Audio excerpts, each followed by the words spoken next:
지금 중국 전기차 얘기 나와서 생각나는 거 하나 말씀드리죠. 제가 여러분들께 이 녹음을 해서 올려드리는 영상 보면 제가 또 목소리가 저음 아닙니까? 제가 뭐 일부러 저음 냅니까? 그렇다고 뭐 고음 낼 수도 없고, 오늘 뭐 미국 지식 말이에요.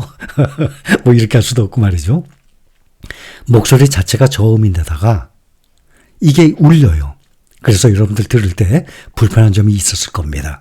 목소리가 울려서 그것을 잡기 위해서 마이크에 돈 많이 썼어요. 일제, 미제, 독일제 좋은 거 다 갈았습니다.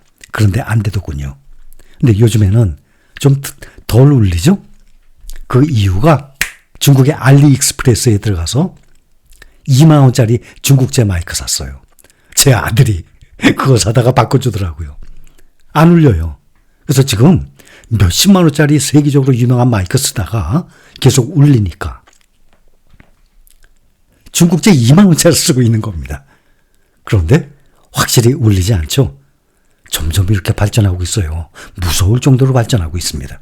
중국이 과거에는 무슨 생활용품, 문구류 이런 거 만들어서 팔다가 지금은 완전히 기술적인 이 분야까지 지금 발을 내딛고 있습니다.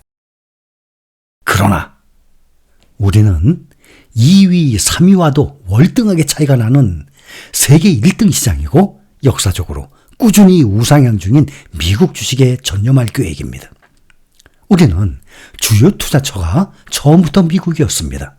그러나 그중에 미국에는 없는 2차 전지 관련주 추가의 분산 투자 중이었습니다.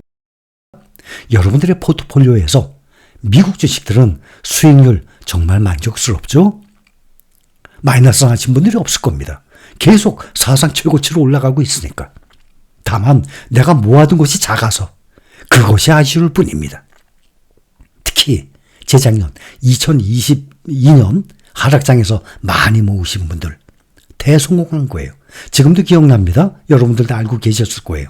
많은 사람들이 2022년 하락장 때 내가 주식 투자하면서 왜 시작한 지 얼마 안 됐는데 이렇게 하락장이 왔나? 내가 왜 이렇게 재수없나? 참 운이 나쁘네? 라고 생각하신 분들이 많이 계셨어요. 지금 생각하니까 어때요? 절호의 기회였죠. 정말 얼마나 좋은 기회였습니까? 내가 시작한 지 얼마 안 됐는데 이렇게 싸게 살 수 있는 기회가 왔으니. 그러니 운이 나빴던 게 아니라 정말 운이 좋았던 것이죠. 중국과 우리나라의 2차 전지 관련주들만 수익률이 여러분들 다 마이너스일 것입니다. 이제는 중국과 우리나라의 2차 전지 관련주들에까지 분산 투자를 해왔던 것을 과감하게 리밸런싱을 해서 다시 미국의 반도체를 비롯한 대형주, 기술주, 대표주들에 우리는 집중하고 있는 중입니다. 특히 엔비디아 보면 6월에 이달에 들어서 국내 투자자들의 미국 주식 순매수 금액 약 70%를 차지하고 있어요. 요즘에는 미국 주식 샀다 그러면 거의 다가 과반수 이상이 지금 엔비디아에 지금 몰려 있습니다. 월가에서는 엔비디아가 생성형 인공지능 개발에 필수적인 GPU, 그래픽 처리 장치 시장을 독점을 하고 있고 최근 시장 상황이 엔비디아의 우호적이라는 점에서 상승 여력이 크다고 보고 있습니다. 거기다가 또 10분의 1, 이 주가까지 또 분할했지 않습니까? 아시아와 중동, 유럽 국가들이 자국의 AI 컴퓨팅 시설 구축을 위해서 수십억 달러, 수조 원씩을 쏟아붓고 있습니다. 이게 엔비디아의 빠르게 성장하는 매출원이 되고 있는 것 아니겠습니까? 미국의 경제지 포브스도 이런 이유로 엔비디아 주가가 2년 내 또다시 $1,000를 돌파할 것이라고 분석을 했습니다. 포브스는 엔비디아가 계속해서 예상치를 상회하는 실적을 발표하고 있다는 점, 또 1년마다 차세대 칩을 공개한다는 점, 젠슨 황 최고 경영자가 세계적 리더십을 발휘하고 있다는 점 등을 추가 근거로 제시하고 있습니다. 글로벌 투자은행 골드만삭스는 액면 분할 후 엔비디아 목표 주가 $120에서 $135, 바클레이스는 $120에서 $145, 오펜하이머 자산 운용은 $110에서 $150로 상향 조정을 했습니다. 그런데 곧 이 목표 주가도 돌파를 하고 전문가들은 또다시 목표 주가를 올려잡을 것입니다. 그러나 또 한편에서는 일각에서는 엔비디아에 대한 어두운 전망도 제시하고 있습니다. 1분기 실적 발표 후 주가가 폭등을 했습니다. 또 주식 분할로 매수세가 또 이렇게 몰리면서 상당한 차익 실현 매물이 앞으로 나올 수 있다는 분석이에요. 그래서 엔비디아 보면 공매도 잔고가 340억 달러, 약 46조 7천억 정도 가량 쌓여 있습니다.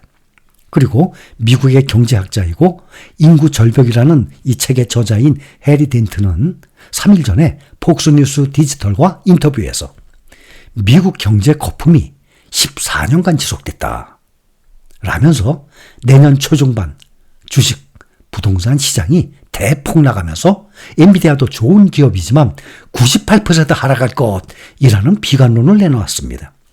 글쎄요. 반토막도 아닌 98%까지 폭락? 그건 아니라고 봅니다. TQQQ, SOXL, 3배 레버리지도 아닌데 말이죠. 이번에 애플 봅니다. 애플은 유럽연합이 디지털법 위반 첫 주자로 점 찍었다는 소식에 잘 나가다가 요즘 나흘 만에 하락했어요. 오늘 0.82% 하락했습니다. 애플이 빅테크 기업 가운데 유럽연합의 디지털법 첫 희생양이 될 전망입니다. 유럽연합이 지난 3월 시행한 빅테크 규제법인 디지털 시장법 위반으로 애플을 기소할 것으로 예상되고 있습니다. 유럽연합 집행위원회는 앞으로 수주 안에 애플에 대한 조사를 발표하고 기소가 이루어진다면 디지털 시장법 위반으로 기소되는 첫 빅테크 기업이 될 것입니다. EU 경쟁 당국은 애플이 아이폰 앱스토어를 통해서 경쟁을 제한하고 있다는 결론을 내린 것으로 보입니다. 애플은 이 경우 새로 만들어진 디지털법의 적용을 받아서 전 세계 하루 평균 매출의 최대 5%를 매일 벌금으로 내야 합니다.